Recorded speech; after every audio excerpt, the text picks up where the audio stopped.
17 तारीख को शाम को थाने पे इतला प्राप्त हुई थी। एक व्यापारी जितेंद्र जहांगीर नाम का व्यापारी था, जिसका एक दाऊद और सोनू नाम के लोहे के व्यापारी से व्यापार का कनेक्शन था।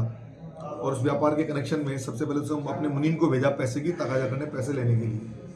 कोई 1,81,000 है, तो 1,80,000 रुपये के आसपास का उसका देनदारी बनती थी, वो दे नहीं रहा था काफ़ी दिनों से। मुनीम गया तो मुनीम को कोई गाली गलौज करके भगा दिया। इस बात में जितेंद्र जो जहांगीर थे वो पहुंचे वहाँ पे दुकान पे, तो वहाँ पे एक दो लोग पहले और भी आए हुए थे। इसके अलावा जो मेन वहाँ का जो दाऊद अली है, उसने उनके साथ पहले तो मारपीट करना शुरू किया। इतने उसका चचेरा भाई था सोनू अली, वो भी आ गया।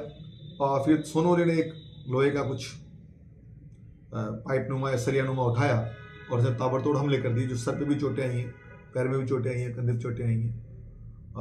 फिर उसके पश्चात थाने पे इतला मिली, हमारे एडीसी साहब गए हॉस्पिटल में, सीओ साहब गए, दोनों तो SHO गए, मैं भी चूंकि उधर से भरतपुर से आ रहा था, फिर मैं भी हॉस्पिटल में पीड़ित से बातचीत करी। तो पीड़ित ने बताया कि इस प्रकार से ये मारपीट हुई है। और चूंकि फिर इनके परिजनों ने आके एक FIR दर्ज कर दी थी, इसमें नामजद कर रखा था, क्योंकि ये लोग आपस में का व्यवहार था तो लोग पहचानते थे आपस में।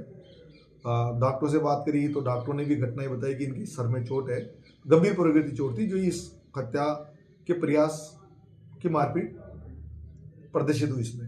सर तो FIR सोना और पैसे के मामले में भी दर्ज हाँ, करा। 307 पुरानी IPC और वर्तमान में 109(1) BNS हत्या के प्रयास में, और इसमें 308(2) जो कि एक्सटोर्शन होता है, पैसा सा छीनना करना या पैसा नहीं देना की धाराएं उसमें ऐड करके हमने उसमें मुकदमा पंजीबद्ध किया।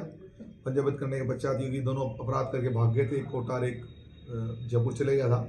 हमारी टीम यहाँ से गई, एक को कोटा से और एक को जयपुर से दस्तियाब करके दोनों गिरफ्तार कर दिया। कुछ एक दो लोगों के नाम और बताए थे, तो चूंकि इनके यहाँ दुकान में CCTV कैमरा लगा हुआ था, उसमें साफ साफ दिख रहा कि वो एक दो लोग उनको बचाव कर रहे थे।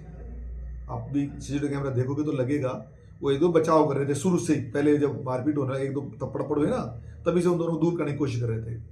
तो वो चूंकि स्वतंत्र गवाह भी हैं और वो भी तो साथ में वो उन्होंने लिखा दिया होगा, तो ऐसे दोनों जो आरोपी खुद इस घटना में मारपीट करे, दोनों गिरफ्तार कर लिया। और चूंकि CCTV कैमरे में इस प्रकार का कोई घटनाक्रम का दिखा नहीं जिसमें उनका पैसे छीना हो या रुपए छीने हो, इस प्रकार की नहीं है। लेकिन आगे तफ्तीश कर रहे हैं, यदि कोई और भी एविडेंस आती है तो वो धाराएं हम लगा देंगे।